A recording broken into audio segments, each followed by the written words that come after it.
Welcome to the Alternative Dog Moms podcast. I'm Kimberly Gauthier, creator of Keep the Tail Wagging. I've been blogging about raw feeding, pet wellness, and life as a crazy dog mom for more than 10 years. I've seen massive improvements in my dog's health since I began raising my dogs naturally, and I'm passionate about sharing my experience to help other pet parents. I'm Erin Scott from the Believe in Dog podcast. For more than 10 years, I've been researching and learning everything I can about healing cancer, allergies, autoimmune, and mystery illnesses in both my dogs and myself. And I can't wait to share with you everything I've learned in case it could help you too. As the Alternative Dog Moms, Kimberly and I are bringing you all the latest dog health news that we're following and the brilliant people we're meeting along the way. Now let's get started. Hello, Kimberly. Hello, Erin.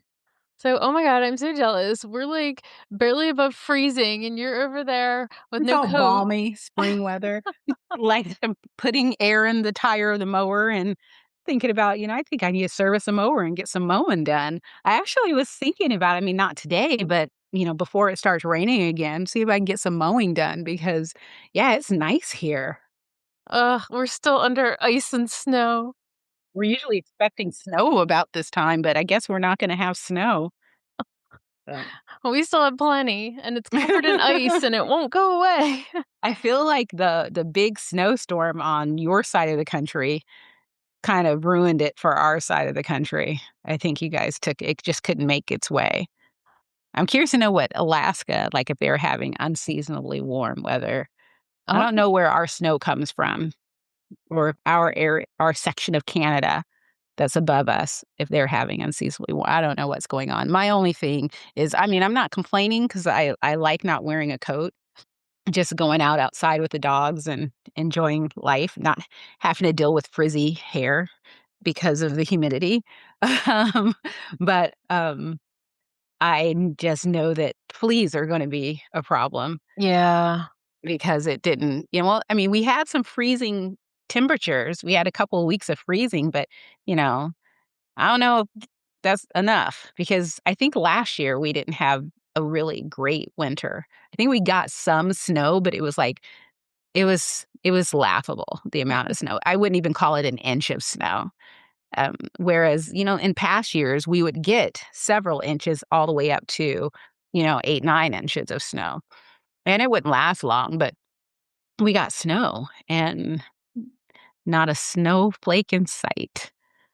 And yeah, the calendar goes out to, I think, February 13th, and it's warm all the way Wow. through. So maybe the latter part of February, we'll just get a late winter. But yeah, I don't know what the groundhog said. Oh, But he said there was 6 more weeks. yeah, so maybe we still have time, or maybe he needs to come over here and explain to us about, global warming. Well, I'll tell you who is thrilled about all of this is my nephew because he's a senior in high school. So they don't have to make up any of the days that they missed. Like their graduation date is set and that's that. And the rest of the kids as of right now are supposed to go to like June 24th. And he gets done Goodbye, before summer. Memorial Day. Yeah. So he's loving life. I bet. Yeah, I wanted to see Buffy enjoy some snow. But no, she got some freezing, like, Jack Frost with the freezing over. She got that, but that's about it. Mostly she's just running around harassing our local deer population. I just keep hoping that Nino's not going to slip and hurt himself on the ice or anything, and Tim dug out some of our backyard for him. But then you, like, start to be like, "Wow, there's a lot of yellow snow out there." What's funny is that I'm so anal when it comes to snow because I pay attention to the weather forecast because if it's going to snow, I'm going to clean up their yard. I already have a regular yard cleaning schedule, so their yard is clean, but I'm going to make a point of cleaning up their yard twice a day because I hate when we get snow and you have it for 5 days. And even though I try to go out and pick up the little frozen gifts. I don't get them all. And then once it actually melts away, it's like this huge garbage bag Yeah. full of just nastiness. And I can see why there are companies now that just go around. I see their cars where they go and Duty clean up people's calls. cars. I mean, it's a brilliant idea. I don't want to do it, but it's a brilliant idea. So, I mean, I think a lot of, I mean, probably not all raw feeders, but I'm curious to know the percentage of raw feeders who don't mind picking up poop because part of our, like, idea of how our dogs are doing is how is everyone poop doing? So it's like, I gotta get out there and get the temperature of the gut health of what's going on. Yeah, we call that a poop patrol. Yep. So, yeah, with us, the dogs are just having to poop on top of the ice. It's not pretty. I know. So, yeah, we've been trying to skate around and pick up the poops everywhere. I like it a lot better when things just sink into the ground and I don't have to be like, "Wow, my whole yard is yellow." Yay. Yeah, well, I'm sorry. It's spring here. I'm so jealous. I haven't even been able to walk them really because nothing is shoveled. The streets are gross and you are very narrow. The path where you can get by is very narrow. So if there's a car coming, you have to get up on the ice. And Mhm. with Nino being an old man, he already slipped once last year and was limping. And so yeah, I was like, I don't want to take any chances with him. And she'll knock me on my butt because she'll be trying to run on the ice or something. So. Yeah. We've been doing tons of our indoor activities. I got new puzzles for them. She's chewing her rope right now. We're doing all the news work. Yeah, I miss walking. We still got our walks we're getting our walks in. We haven't we I think the only days we've taken off is when I had that horrible cold at the beginning of the year, and then, there was a windstorm, and usually when there's a windstorm, a tree is down, and I'm always nervous right after a windstorm of branches falling and stuff on the trail. So, but, I mean, we just walk around the property. It wasn't as bad as it felt like it might be bad, but it wasn't as bad. So we've had a good year. I mean, we've only lost power once, and, well, we lost power twice. The second time, it just blinked off and on, and so it came back on, but it was still such a pain in the neck because I had to reset the internet router, Yeah, then reset all the clocks, like, on the stove and the yeah. microwave. It's like, "Oh, poor me." Whereas there's people in Nashville who've been out of power for 2 weeks, and they're like, "What's happening?" First world problems, right? Absolutely. So, you have been looking at a lot of studies recently. I always am. So Dr. Becker shared one today that was really interesting about a study out of Greece where these researchers went and must have bought just like one bag of like every kind of food on the grocery store shelves, wet food and dry food, dog food and cat food, and 95% of them had mold in them, mycotoxins, and over 70% of them had pesticide residues, and the dry kibbles were worse than the wet foods. And that's gross. Yeah, that's crazy. I mean, it's all those, the grains and Yes. other things. I am a member of a dog food recipe group, and I joined kind of out of curiosity, and I it's a tough group to be a part of. And I mean, and mostly it's not like, "Oh, I gotta say something." I don't have that.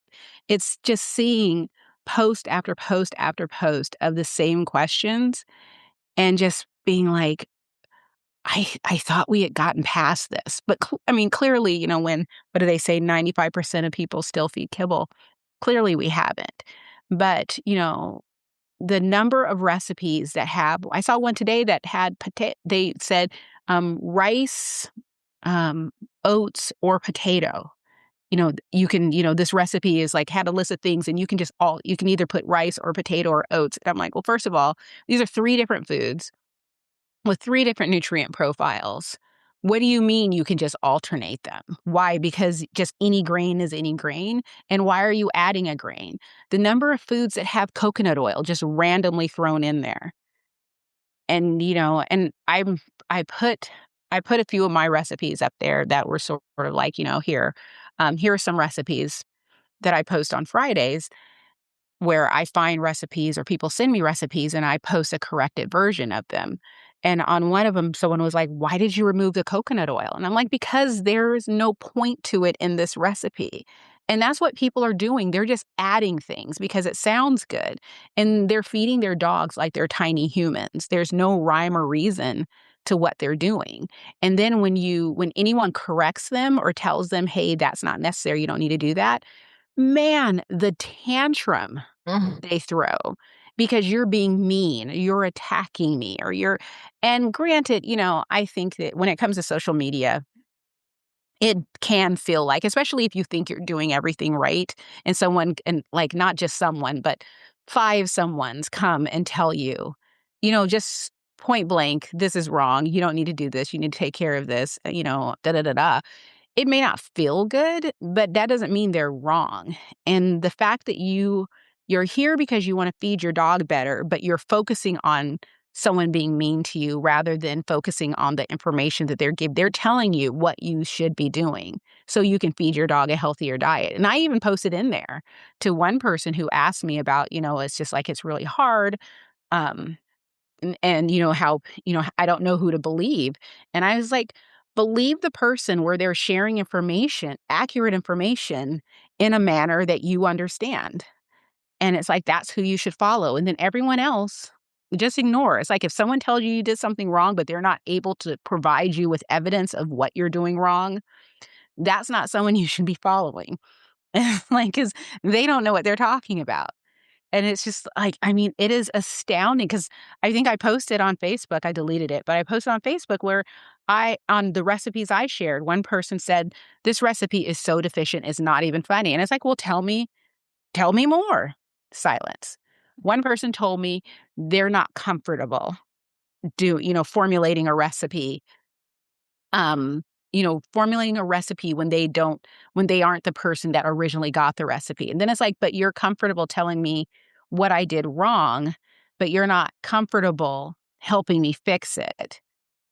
And it's just sort of, and what's funny is that, because they were like, well, you need to tell Animal Diet Formulator. And it's like, no, actually, I'm not going to play telephone. If you have a problem with Animal Diet Formulator, you have 2 choices. You can either give me your report and I can give them both reports and say, hey, why are these different for the same meal?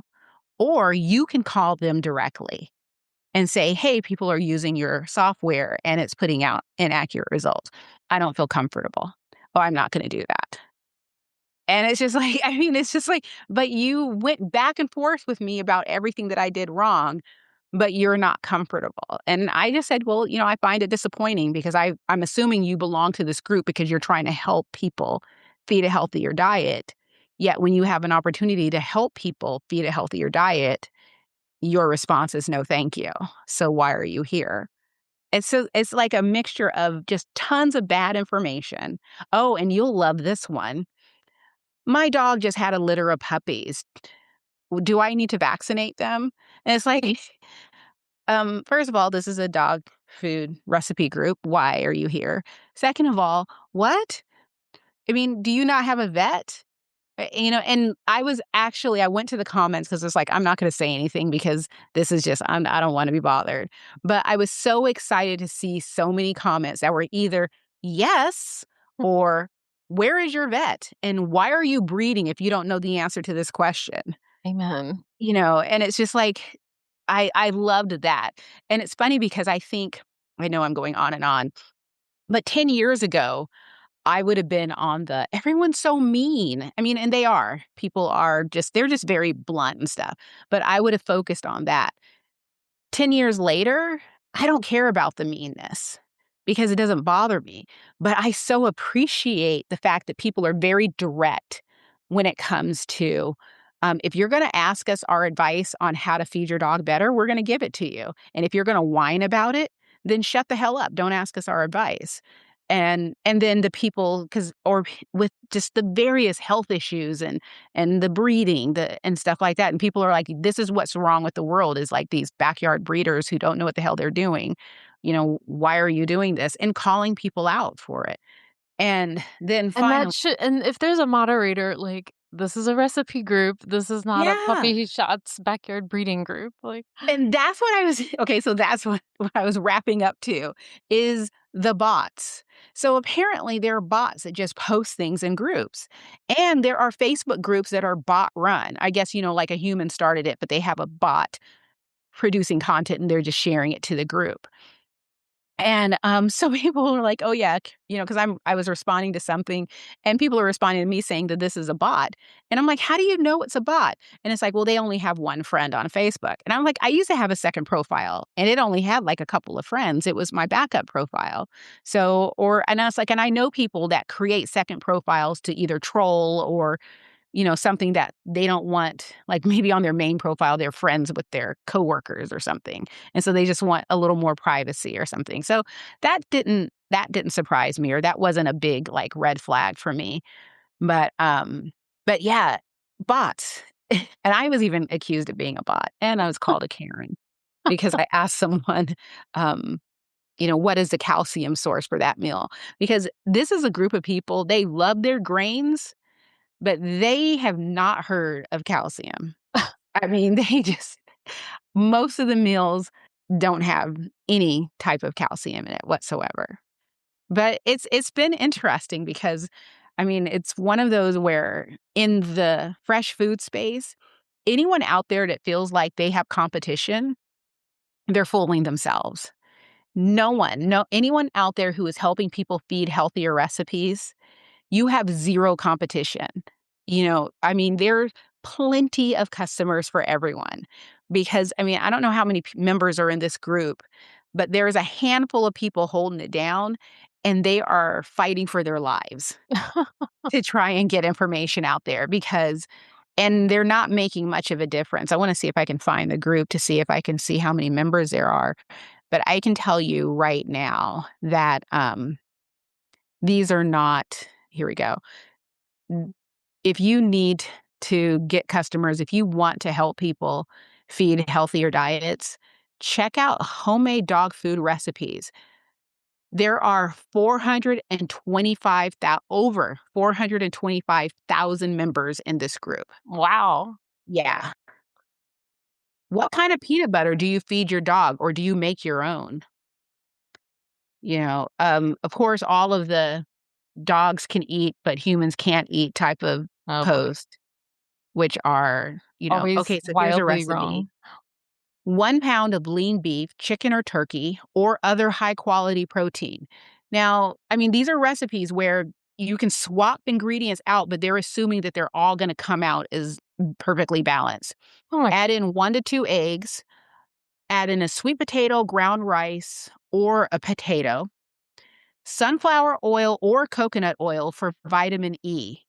When did vitamin E, when was coconut oil a source of vitamin E? Or you can just ground sunflowers is a better source of vitamin E than a seed oil. Additional omega-3s, add in a krill oil tablet, add in oven roasted ground eggshell. So at least this one has, some calcium.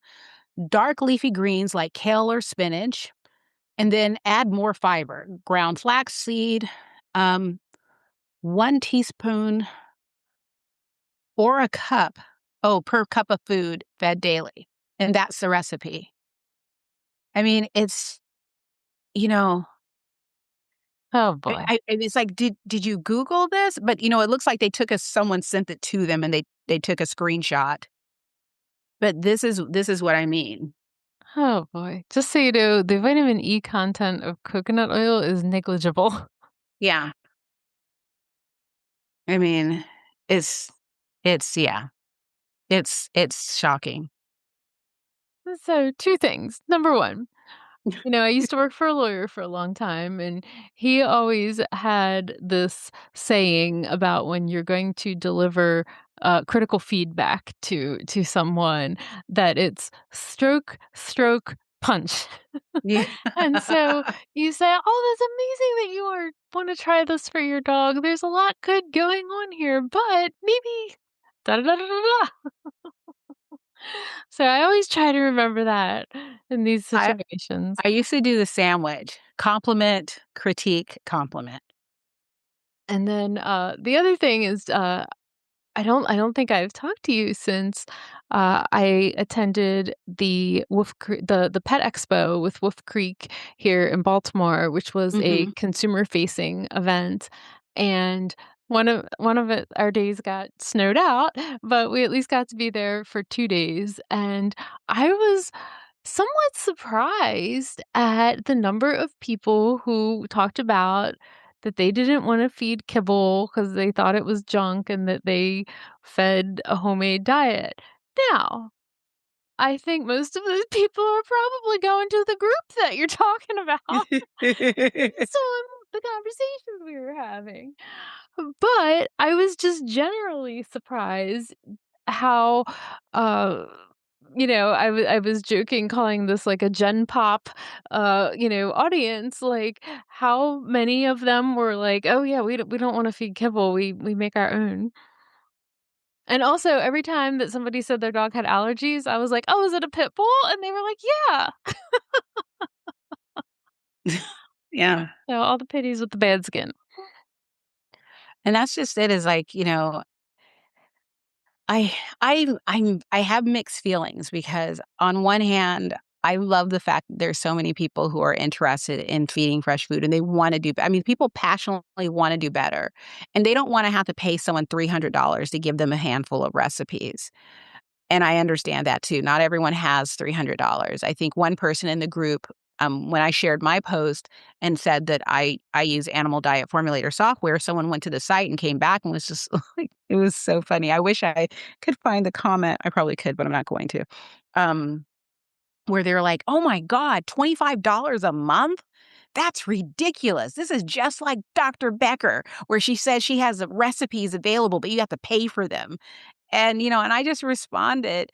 I wanted to say about the Dr. Becker comment of, she has recipes in her book, but if you want more recipes, you have to pay for them.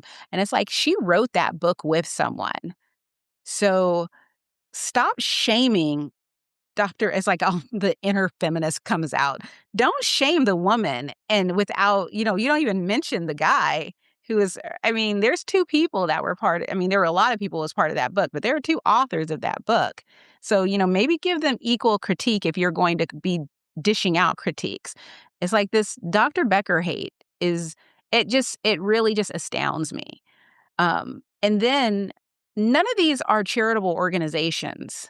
They're businesses with employees and other overhead costs. And I don't know how much the other recipes cost now, but years ago when I looked, they were like 1.99, 2.99 each, which is better than paying someone $300 for recipes if you're on a tight budget. I mean, and it astounds me, and the comment was, "So much for wanting to help dogs." And it's like, does your vet work for free? Yeah. I mean, what is wrong? I mean, it astounds me because people want things for free, and it's just like, you get what you pay for. Someone can do something for free, but how are you going to know this random stranger online? Because I've had people reach out to me and ask me, "Will you make recipes for me?" No. I will not. I don't like working with people. I've learned my lesson. I've learned that I do not have the personality or patience for it. Um, so no, I'm not going to rake. I mean, it would be nice to be able to rake in a few $100s a day making recipes for people, but I don't have the time or the patience. And I see a lot of people who are either looking for jobs or still having their jobs. So the whole we're making $5,000 a month doing this, I call I think that has enough I I give that, as much value as the claim that the raw feeding industry is a $3.5 billion industry. Just my opinion. I'm just going to put that out there. So it's not this money-making thing. And I honestly think for the people out there, giving shout outs to like Jessica and Jennifer that come to the top of my head who are doing this. There's a guy that I met, and I can't remember his name right now, but I can see his face, and I know it's DW. I think it's DW Nutrition or something is his account on TikTok, where he does it as well, and he helps people. Well, And Dr. Francis from last week. yeah, Dr. Francis helps people and businesses. So it's just like, I think that there is a ton of people out there doing this. Um, and I have a whole lot of respect for it because I think that you're tiptoeing around an arena that's very emotional. And if a dog gets sick from a recipe that I give to someone, even if it's not related to the recipe, if a dog gets sick while they're eating that food, it's a potential that I'm going to be blamed. And I just couldn't live with that. I just would feel so uncomfortable with that conflict. And I'm probably reading too much into it. It's just the things that I've seen on social media with other people where I just want to stay on my lane, stay here, be Well, safe. going back to this study out of Greece with the kibble, I just saw people online complaining like, "Well, this is in Greece." It's like, Yeah. and you don't think it's everywhere? Of And course not. I would think that I would be compared or I would be interested in a comparison because I feel like the US would be 10 times worse I feel like that too. because so many European countries have banned so many things that we're just now getting around to looking at and considering banning. Yeah. And I mean, love them or hate them, RFK Jr. is making some strides when it comes to nutritional changes. And when he's gone, I'm terrified of people coming in and reversing all of that because the money is in the chemicals. Well, I'll just And say this. On one hand, we have that happening on that arm, but yet on the other arm of the government, on the EPA, they're rolling back and allowing more of the PFA forever chemicals to be in our water, and they're allowing more contaminations. They're allowing more asbestos to be in talc powder. So I'm like, make it make sense. How my, are we on one hand going to say, oh, we're so concerned about the food, but on the other hand, poison all the eh, environment? I said, drain the swamp. Our entire political infrastructure, everyone needs to be retired from the bottom to the top, and we need fresh people in there Yeah, if you were because born before, like, 1975, like, I yeah, don't want you in you office. need to sit down. You need to sit down Yeah, because it's just sort of like like, "We're I over am you." and I understand that in some cases, sort of like what they're looking at or what they're being told is that the impact is gonna be negligible. It's like, so it's not that big of a deal. But my issue isn't the water I drink today. My issue is the water that I've been drinking for the past 40 years, and how is that going to impact me? I mean, that movie, was, the one that, Julia Roberts did, Erin Brockovich. That stayed with me. That was my nickname. That stayed with me, and I just like, I don't need that nonsense. I mean, and when I think about our dogs are tiny. They're not tiny humans. They're not wolves. They're domesticated animals, and they are compact. Their lifespan is significantly shorter. So it's not that like a human that dies young, dies in their 30s, just randomly. It's not like, well, they did have a good life and this was just bad luck. No, you need to take like an 80, 90-year human and then compact them down to 15 years. And think about, most of the time, gosh, 10 years. I'm seeing dogs getting cancer at 3 years old. I'm seeing puppies post about puppies getting cancer. And it's just like there clearly is something wrong. And I'm losing patience with people who get so defensive when you share the truth about what kibble is doing to our pets. And it's like, this isn't a judgment against you. I understand that for some people, kibble is the best they can do. but don't you want to know so that Yeah, you but you should be doing it with open eyes, yeah. yeah, I mean, don't you yeah, so that you can get a better quality kibble, so that you can look at ways to just like with bone broth. You know, one of my dogs, bone broth isn't something that I wanna give her on a regular basis. So I started looking into what can I do to make bone broth healthier for her, and what I mean is by the histamines. Right. And one thing is cooking it for shorter periods of time. Cooking bone broth in a pressure cooker reduces the amount of histamines versus cooking it for 24 hours in a slow cooker. Um, Adding, bay leaves and, ginger and parsley to bone broth. The impact on histamines is questionable, and it's just a tiny bit, but it's still something, and for anyone who is like, "Bay leaves are toxic," you don't feed your dog the bay leaves. You strain it all out, throw it away, it's just a broth.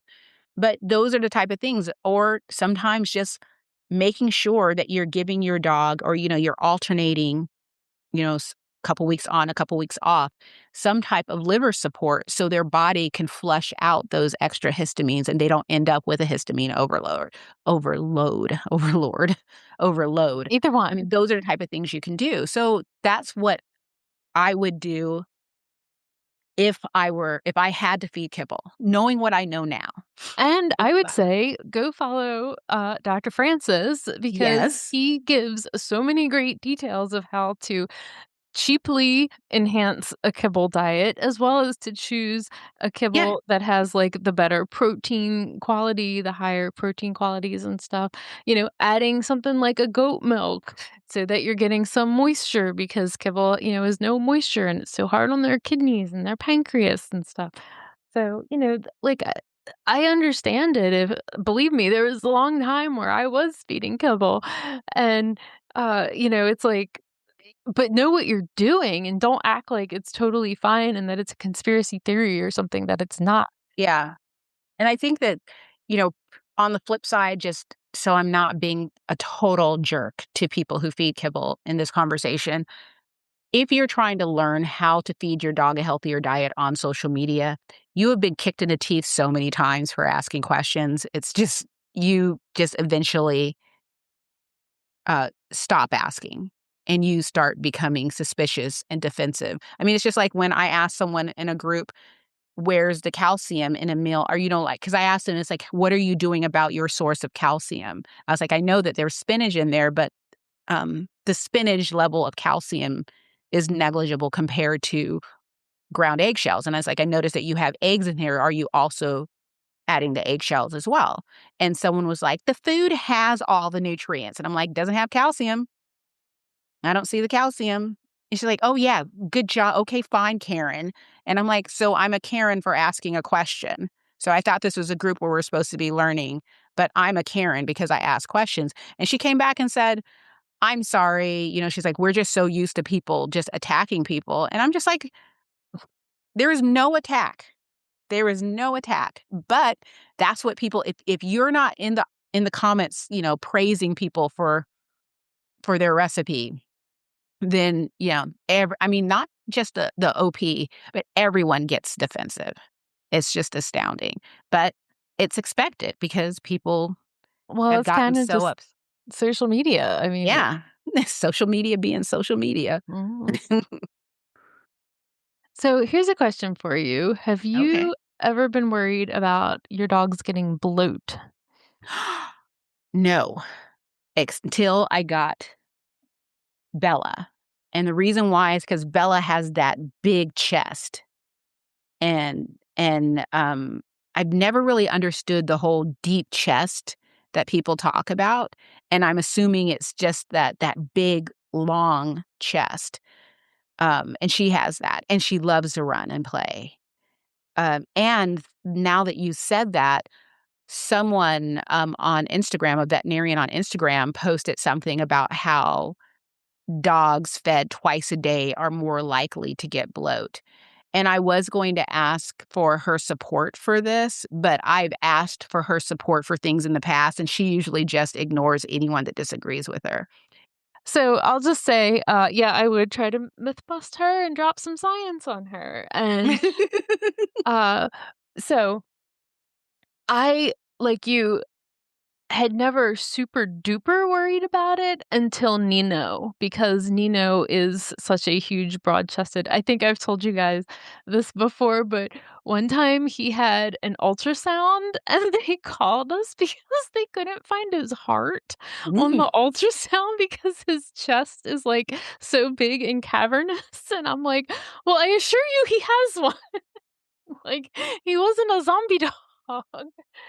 But, and so, we and now I sometimes regret that we did this, but when he had surgery for a foreign object removal from his stomach, they talked us into doing the gastropexy where they kinda, like, sew the inside of his stomach lining, Mhm. um, so that it won't flip, and we actually suspect that that might be the cause of his longstanding GI chronic issues that he's had now. But again, credit to Dr. Becker for sharing this article that there is real research showing that dogs who are prone to bloat have a combination of like genetic markers and a different type of microbiome markers that are Mm. in common. And so I just found that really fascinating because that's something like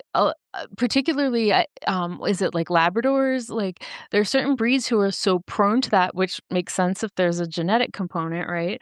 But it's like terrifying to think about. And I always remember Marley and Me. I mean, that was what happened in Marley and Me. And Mm. it's like so terrifying to think about. And actually, the weekend that we lost Penny, that was actually one of my first thoughts was like, because she so quickly just went into some kind of crisis, I was Mhm. like, "Is this like, I didn't like, that was the only thing that, like, could compute to me of, like, how fast Yeah. she went from, like, totally fine to, like, having a medical crisis." Yeah. A friend of mine recently lost a dog to bloat, and they said the same thing. I mean, but it was actually bloat, but it was when you said the, being fine to medical crisis, that was like because we had saw her we were at an event together, and her dog died that night, Oh, and it wow. was a healthy young dog, I think Oh, 3 years old. wow. But I guess, this was showing how there's bacteria in the microbiome that create excessive gas compared to dogs who aren't prone to bloat. So I'll make sure we have links for that because, yeah, that's something that as a dog mom, like, has always kinda terrified me because it's like you don't know, like, it seems so, like, out of the blue, and I've heard so many different things like, feed on an elevated bowl, don't feed an elevated Yes. bowl, feed small meals, don't feed small meals, feed once a day, feed twice a day, don't feed Feed and well, I mean, and the thing about it is that, I don't understand the connection between only feeding once a day and bloat, but I would think that the more like, feeding once a day might reduce the possibility of bloat because the less gas buildup there would be, I would think. But maybe it's one of those where I would think that maybe the dog is eating too fast because they're super hungry. right. I mean, that's I think the thing about veterinarians on social media, not saying that veterinarians can't be on social media. However, I feel like if you're going to be on social media and you're going to share information, you should share the full story, not a cute little 8-second boppy reel that with words on the screen that makes a claim. Yeah, exactly. Good job. That's exactly it. That makes a claim, but there's no information, not even in the caption, to expand on that claim. And because I just feel like it's so irresponsible, but that's what they do. Well, you were talking about, not understanding some of the Dr. Becker hate out there. So, on the study that she posted, today about Greece and the Greek study about, the Kibble brands, Mhm. somebody's like, "You need to expose what brands these are, or you're being complicit in covering it up." And it's like, I'm just sharing a study, dude, and you can go and read it, and they don't ever name the brands, but they basically say one of everything that was commercially available at this time. And you can Google what those are because I did. And it was just kinda like people really come out of left field, and it's again, like, you understand the passion and the care, and they want truth out there, and they don't want people's dogs to be hurt or poisoned because we've, been hearing all of these things over the last couple years, but, like, let's take a step back, let's actually look at the information, let's read people, I swear we can do it, we can read. Like, and let's look at the information and not jump 25 steps ahead. But it's one of those where I could understand where people are like, "Yeah, let's publish the brand." But I don't think people realize that it's not as easy as that. I mean, yeah, we can go through this world of, "I'm gonna expose everyone," but there are so many caveats. So I remember years ago, Rodney shared a study that, his takeaway was that you should not soak kibble in water. And when you read the study, I think it was from China or another Asian country.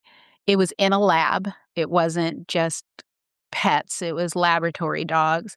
And it was not clear like what kibble they were eating. It definitely wasn't an American company. It wasn't clear like, well, how were they being fed? How long, was it filtered water? And there's just so many questions that sort of tore down the findings of that study. And I kind of feel the same way about any other study. Is like unless you have really definitive evidence, you could end up ruining a company by putting information out there and just saying from this one singular study, we've determined that you're bad. When there are so many other things that, I feel like I wish people would start looking at it as this is information about how dry dog food is potentially not as healthy as fresh food, and this is why. And that's where the focus should be, not on tearing down kibble. Because to be perfectly honest, a lot of the kibbles that are out there that are going to be low in mycotoxins and are going to be have better proteins, better sourcing. These are gonna be kibbles that are also going to be very expensive or more expensive than what most, I would think, pet parents that are feeding kibble can afford. And so, what's the point? You're basically telling them I feel like, arm them with the information and then start teaching them how to slowly improve the diet using kibble maybe as kind of like a base mix rather than as the main diet. I like that point of view, using it as a base mix Mhm. for people who are just trying to dip their toe into transitioning their dog off of it, Yeah, or I wish I could do the 100% raw and fresh food, but here's what I can do, and I like framing things like that because I don't feel like it has to be black and white, like, there's always a gold standard, but not everybody can do the gold standard, so what can we do to get you there, you know? exactly. Well, it's funny that you say, when there's just, like, one study that shows one thing, so the mushroom wars. So, I'm so grateful for the people that we have in our network that we can talk to and learn from and who are so transparent about mushrooms and what matters and what doesn't. And it seems like a human facing company that puts out mushroom products for humans put a study out saying that with lion's mane, mycelium is actually more beneficial than the fruiting body. But this was like one of those studies where it was just done by that company's own product, and then they compared it against something that they didn't really give a lot of information on the sourcing or the extracting methods, Mhm. or what was being done there.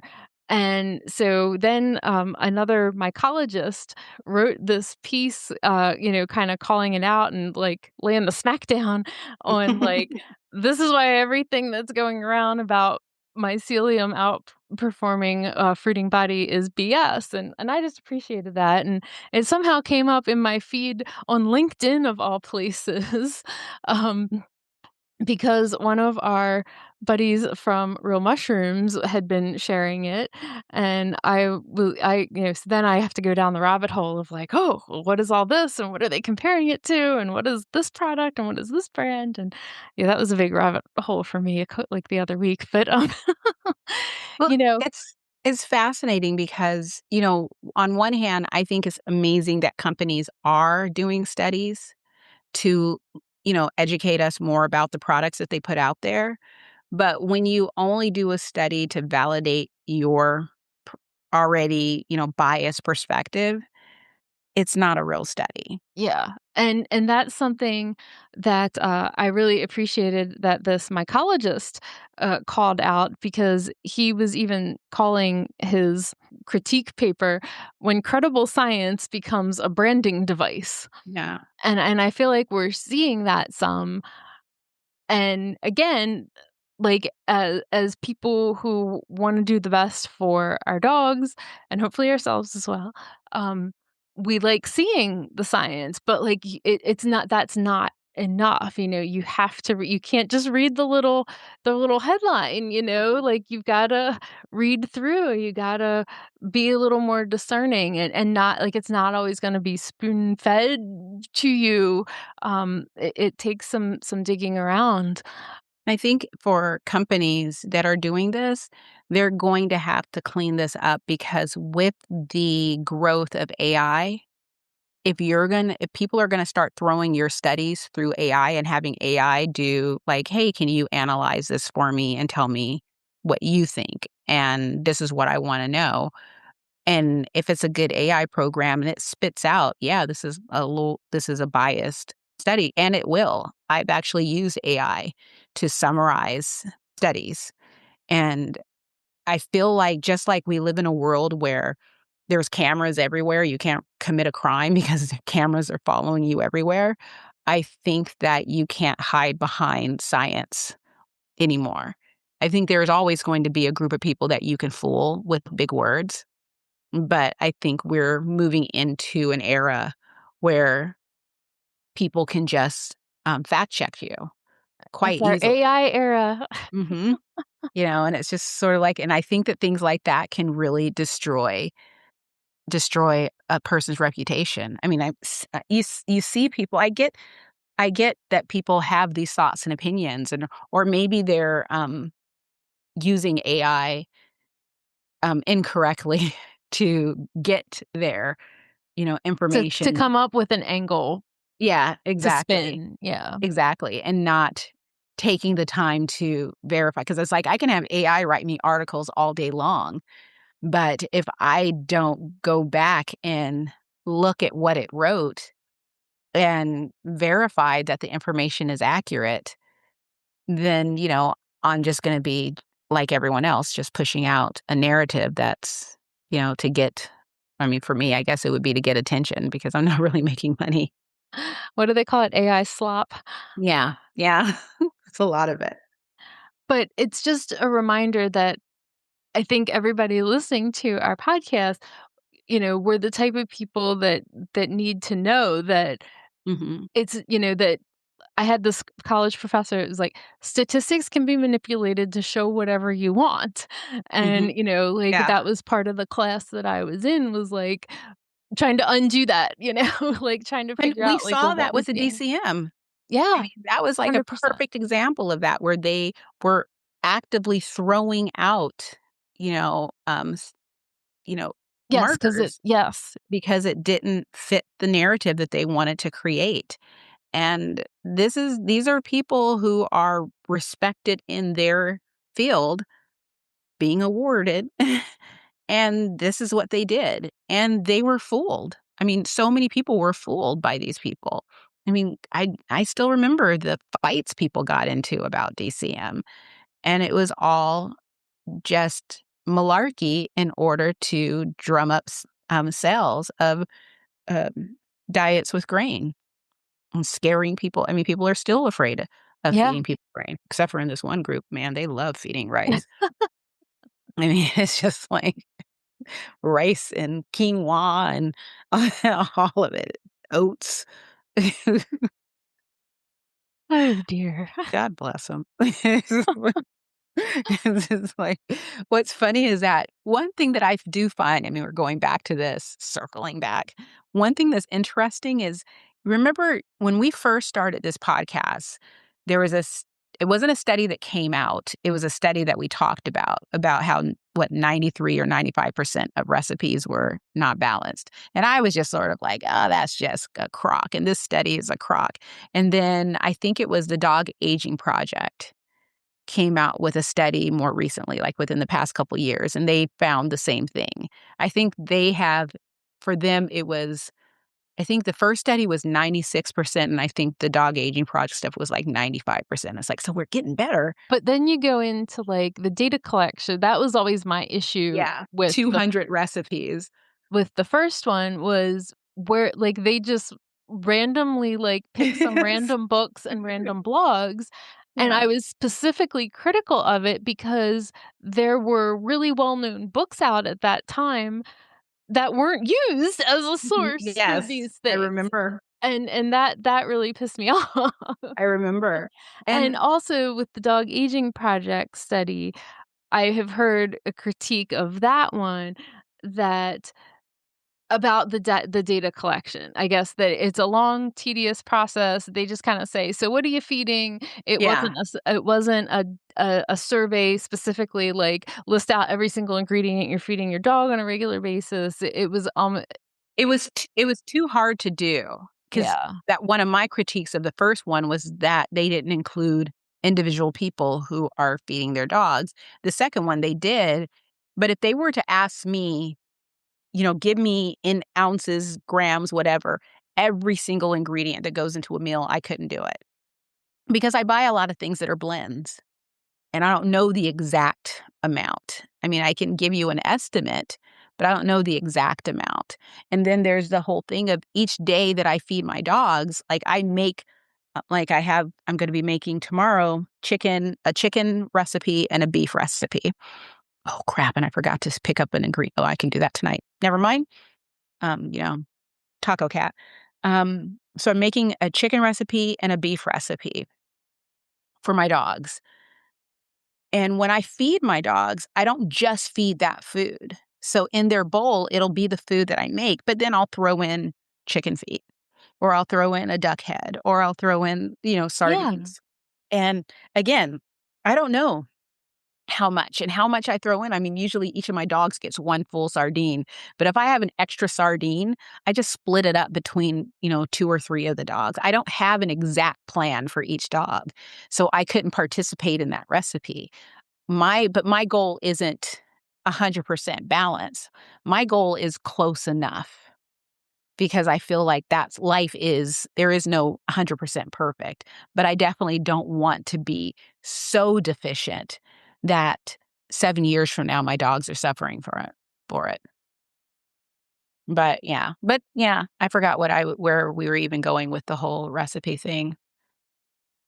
Studies. Yeah. Oh yeah. I still don't know. Forgive me. But yeah, I think when it comes to the studies, we can't always depend on, like, this information is gospel. Like, it's one of those where there is some truth, and we should take that truth and use it to just In basically context. be forewarned that, if you're going to join a dog food recipe group on Facebook to get recipe ideas, keep in mind that 90% or more of them are probably going to be deficient. And the first study, it wasn't like they were super deficient. They were just, oh, that's what I was coming to. I found the same list of deficiencies in every single in different amounts, all the recipes that I've tested. I've been doing this. I post the recipes every Friday. It's called Fix It Friday. And I think I've done it for 6 weeks now.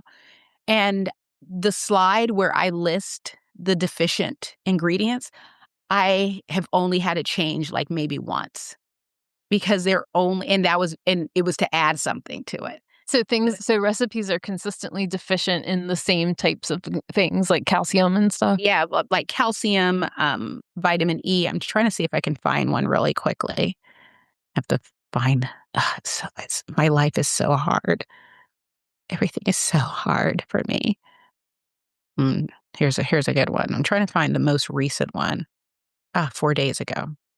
So this one was calcium, copper, zinc, iodine, B1, D, E, choline, K1, and then the EPA, DHA, the omegas. I mean, it's just pretty much every single week. These are the things that are missing. And the thing that sucks, if you tell someone, this diet is a little low in zinc, they'll just Google what foods can I add with zinc, but without understanding that it's not that, like, because you can say spinach has calcium, but does it have enough calcium to meet the needs of a dog? And there are people in this group who are like, I just got a puppy. Can I have a recipe for a Oh puppy? God, no. Yeah. No. No, you Yes. cannot. Maybe may Yes. not. Yes. And people are giving them recipes for puppies. And there are people in the group who are saying, hey, this is a growing puppy. It's really important, blah, blah, blah, blah, blah. But they're, ignored or they're slammed down. Or, I mean, it's it's a tough situation because from the pet parent's perspective, I can see how frustrating it must be. I just want to feed my dogs. But it's like, these are not tiny humans. These are dogs. If I want to make a meal for us, me and Johan, I can just go into a meal group and get a recipe and make a meal. I'm not hurting either of us.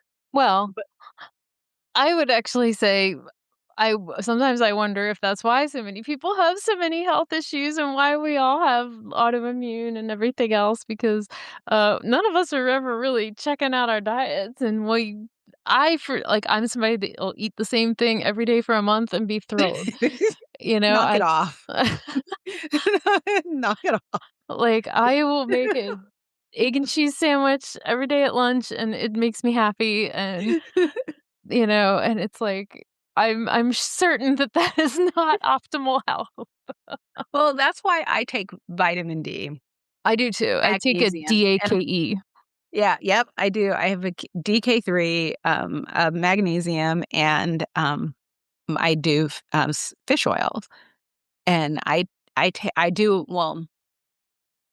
I don't do it every day. I do it 5 days a week because sometimes I forget. But that's why I do it because I know that my diet is deficient. And of course, and for the people who are like having a massive eye roll, uh, when you get older, you start feeling those deficiencies like you wouldn't believe. It's like all of a sudden, it's like these aches and pains where there were times when I would get out of bed and I'm just like, how am I in pain? And I haven't even done anything yet. I mess my neck up sleeping. And it's and and it's not because I slept like a pretzel with dogs. It's because it hurts to get up. It's like, that's not normal. I mean, granted, yes, I'm technically in my mid-50s, but I feel like, you know, there are some healthy, active folks who are older than me and doing fine, and I'm shuffling around like I'm 98 and, basically screaming, "Get off my lawn," to everyone on social media. And it's just sort of like, something is wrong. And when I started, just basically looking at my diet, because, yeah, like you, if I like something, like if I make a big lasagna, we're going to be eating lasagna for 3 days. And 100%. no, I'm not sitting here going, maybe I should make a vegetable. No, I'm fine with just eating lasagna for 3 days. There have been days when all I did was eat nuts and drink tea for a day because that's just what I felt like doing. And it's just like it's not something that you should do. And but I plan to live a very long life, so I feel like I have room to make adjustments and adapt and change. My dogs, on the other hand, and my dogs don't control what they eat, and they can't tell me when something isn't right. So it's like I would just rather do the best I can and not like just take one worry off the plate. I mean, Ooh, so here's something I've learned since okay. working with Wolf Creek, right? Mm, So we have a stress and anxiety blend that's a mhm. powder. And one of the biggest ingredients of it is pork liver. That's, by the way, sourced from Argentina, not from US pork. because it's a huge dose of B vitamins, and it's all the B vitamins that help your body cope with like stress and resilience and the cortisol and parasympathetic, sympathetic, resilience. And so yeah, like that's something, how many people do we know who have anxiety problems or something, right? Like everybody I know has anxiety. And it's like, how many of us are B vitamin deficient? I know. I know. I take an organ blend. I started with a beef liver and pork liver, different nutrient profile. But I now, because I'm anemic, and that's why I started doing it. And when I did just iron, because it was synthetic, doesn't have the cofactors, it didn't really move the needle for me. I used to try to go and give blood all the time. And I think I've gone to go to give blood, I don't know how many times. The amount of times I have given blood in my years, maybe 10 if I'm being generous. Wow. Because I go and get tested and I'm usually right like a few points below where I need to be with my iron. And sometimes I'm just sort of like, are you okay? Because I'm like way below. And this was me on synthetics. Mhm. And so I switched over to an organ blend. And so I started with a beef liver blend, and that helped a lot. Didn't really make me blood donation worthy, but it still helped a lot. And now I do a whole, what is it called? Organ blend. And I do two of them. So I have one with the organs, liver, heart, spleen, the ones we know about. But I have one with the reproductive organs too. Mm, So that's a good ladies, idea. if you're in that age and they work, I don't have hot flashes, and knock on wood. Like maybe I'll get a little bit warm, and I sleep like a baby. I mean, that's those and the magnesium. I don't have the aches and I mean, sometimes I hurt and I'm a little achy, especially if I've just exercised, but it's just normal aches and pains. You're gonna hurt yourself. I know. Being hurt by the dog trying to grab her rope. I wish, it's like I don't ever want to be, and just for anyone who's ever curious of why we don't record, sometimes I don't like to wear makeup. Sometimes I just want to sit here and just be me. And if we record it, I would just The be on video. edge. Yeah, the video. Yeah, the video. I would just be on edge because it's like, oh, my hair. Sometimes I just don't want to do my hair. Sometimes, I mean, I guess my hair is always done, but I would just feel on edge and anxious about it. And I love the fact that it's just our voices. But if we did record, you would just be able to see what Erin is doing throughout the whole video. And it's astounding to me that I can watch her do this and com- continue on with the conversation, and she can respond back. And you guys do not know that she's currently bouncing in her chair because she's playing tug of war with Daisy. And this is common. I mean, there are times when she will bounce all the way out of the camera Yeah. because she's being dragged across the room. Yeah. But she still comes back and she manages her segment of the conversation. And it's quite darn impressive. This is my whole life. So, okay, so it's been an hour. We haven't done this in a while. It's a new year. Let's do TV talk. All right. Um, is Will Trent not coming back? Because I'm waiting. I saw a couple episodes of it. Okay, good. I saw like 2 or 3 episodes. I haven't checked in a while though. So we like High Potential. High Potential, is that coming back? I hope so. Yes. Yes. Good. There are new episodes of that. Yes. Okay, good. And then, we also watched the Bert Kreischer show on Netflix. Oh, That is it was good? I It is really like very him. funny. Yeah. He's so funny. His daughter, Isla, in the show, best character of the year. Okay, I'm like so excited because I like his stand-ups. Yeah, best character of the year is his daughter, Okay, then I'm Isla. gonna start that tonight. Okay, so I feel like because I love movies. I love my Marvel comics. By the way, this is like a total aside, but related. For our rescue, we do theme names for the groups of dogs that we bring in. So we're bringing up a group of a mom and her puppies. later this month, early next month. And we have so many because I think there was 7 or 9 puppies. Wow. Yeah. And so one of the executive directors called me the other day and was like, "We need Marvel. We're going to make this a Marvel litter." At first, it was so funny because she goes, I don't think these were the names that she did, but she goes, "So I want to do a Marvel litter." So I'm thinking, we want to get a Thor and we want to get a Superman and we want to get, and I'm like, da da da da da. I was like, "You want to do a Marvel litter?" And she's like, "Yeah." And it's like, Superman's DC. And it's just like, and I become that person. And she's like, I would have said I would have said Superman too. I wouldn't have known. I know. She's like, "Then maybe we'll do a superhero litter." And I was like, "We can't do a superhero litter." It's like, "You can either do a DC litter or you can do a Marvel litter." But then she had another rule was it can't be an X-Men litter because she wants to do an X-Men litter. And we couldn't do anything with Black Panther because we've already had a Black Panther litter. We had a litter of black kittens. And so we did a bunch of Black Panther names. So, and no, that's not racist. Stop it, people.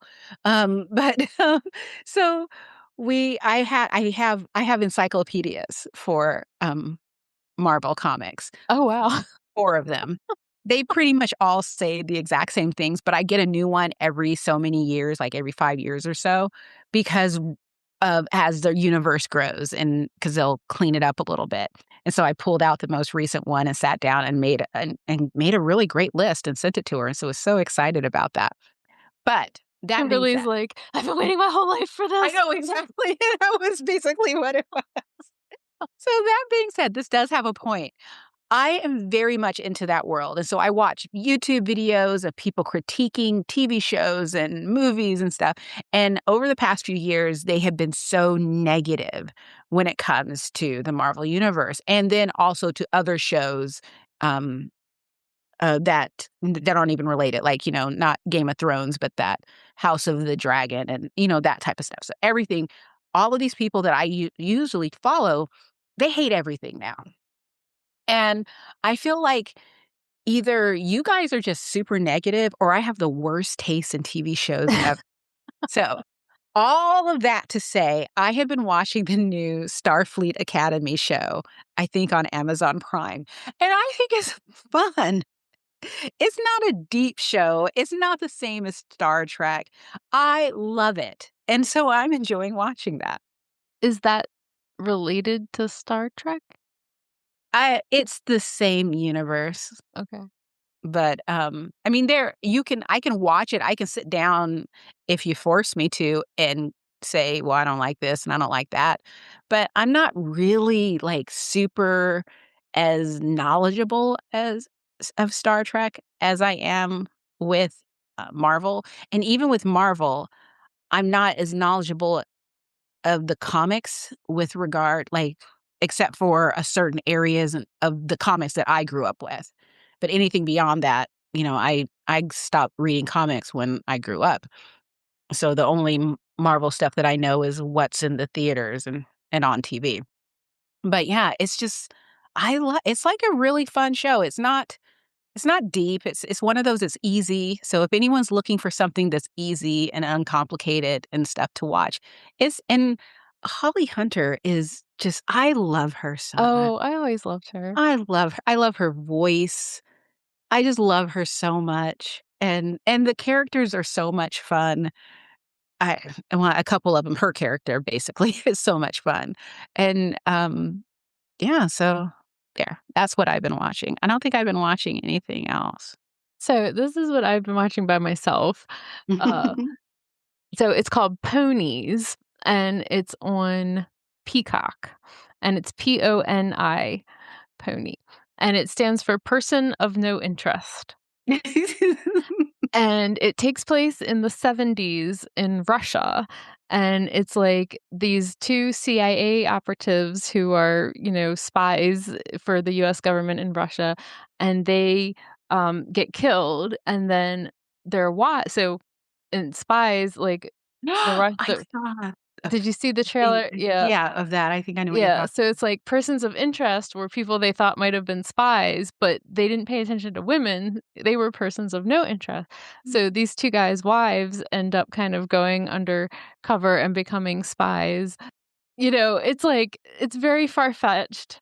I'm sure it's not historically accurate. There's but, you know, there's a couple parts of it that are a little deep, but yeah, it just feels like kind of fun. I like the music. I like like, growing up when we did Cold War Yeah. Russia, you know, like, that was always kinda fascinating to me, and you get to see character development on their side as well, and I'm enjoying it the heck out of it, yeah. Oh, I love it. I A mean, that's spy just mystery thing. I just there's so much negativity on social media, on TV. I just wanna be entertained. And so and Bridgerton is back. I watched the first 4 episodes in one night, and I love this season so far, so much better than the 3rd season. I've I never love watched Bridger that. Oh my god, I love Bridgerton. I love period movies. I love them because I love the costumes, and this one is like it's just so much fun, and they take current music, but they play it like it's Oh, that okay. time, and so Like they're on a doing harpsichord dances or and stuff something? like that Yeah, with current music. It is so cool. I've, like, gone back and rewatched all of the seasons many times because it's just so much fun. It is so much fun. What's the show I think it was on Netflix where it, like, followed, like, the British monarchy, like, What, the Queen Charlotte? yeah, well, like, you know, like, it went, like, Queen Elizabeth, and it had Princess Di, and it had, like, Oh, all the The royal Crown? Yes, The Crown, yeah. My I mother was, like, obsessed with that show. I started it, and I actually was really fascinated, but I fell off Yeah, I did too. after she became queen, and so I probably just, like, watched the 1st season, but I was fascinated by like, she was off on a tour doing her princess duties, and her Yeah, dad died, and now she's queen. yeah. It's just like, wow. I remember that part. I don't know if I got too much further than that either. Yeah, that was and I watched what's the one with the house? The house, where it's sort of like the family, but then there's a whole 'nother storyline with all of the servants. And they had a movie in the theater too, and everyone was really I can't remember what it was, but I'm sure people listening are screaming, what the name of it is, but, I can't remember what it was. They weren't royalty, they were, just sort of like upper class British people, but in a time, I would say, like, when cars first came out in that time. I'm sure somebody's screaming because I don't know it Exactly. either. I did watch that, and I got a kick out of that, but then, I was fine, like, I didn't need to go back to that well, and now that, I'm so bad at actors' names, but the woman that played, Professor McGonagall, now that she's passed away, I just really don't care. I have to I have to back into names of movies. So that was played by Maggie Smith, and then Maggie Smith's movies and TV shows, Downton Abbey. Oh, okay. This is why we're not like an entertainment podcast because that's what we would just be doing is Googling names. Yeah, it's like let me IMDb that, yeah. I don't know. It's like I know characters, so My mom likes a lot of British period stuff, so sometimes I'll try to watch things just so I can talk to her about it, but yeah. yeah, I do. My favorite. I love the Tudors. I love the War of the Roses. I think it's absolutely fascinating. What I love about it is 2 things. First of all, just that period is just absolutely fascinating. But 2, the rewriting of history, the demonizing of women in that time period is astounding because when you look at like movies and books and when they focus in on, like, Anne Boleyn, they paint her out to be this scheming, conniving woman, and she's like 14, 15 years old, Yeah. being stalked by a king. And Yeah, a man that was how old? it's just like, and it's like when you it's astounding of I find the whole thing phenomenal. Like any woman who was that hasn't really changed, but any woman that was a strong not I would say powerful, but basically, you gotta get your power where you get your power in a world where women didn't have power, where your own value was who can we marry you off to, Yeah. and then giving them sons as quickly as possible. Um, it it's astounding. The whole thing is astounding, and even with that, like, when you 'cause there's tons of movies that I love. I love the series, The White Princess, but a lot of the female characters in that series are demonized, and they're bad guys, and the same thing with, there's a white queen, the white princess, it's astounding, but, I'm still curious to know what happened to the princes in the tower.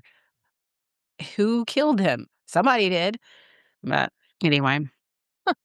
I have questions. All right, guys. Well, we have a great lineup of guests over these next few weeks, so we'll I see know, you it's gonna next be time. crazy. I know. I'm so excited. Bye, guys. Bye, guys.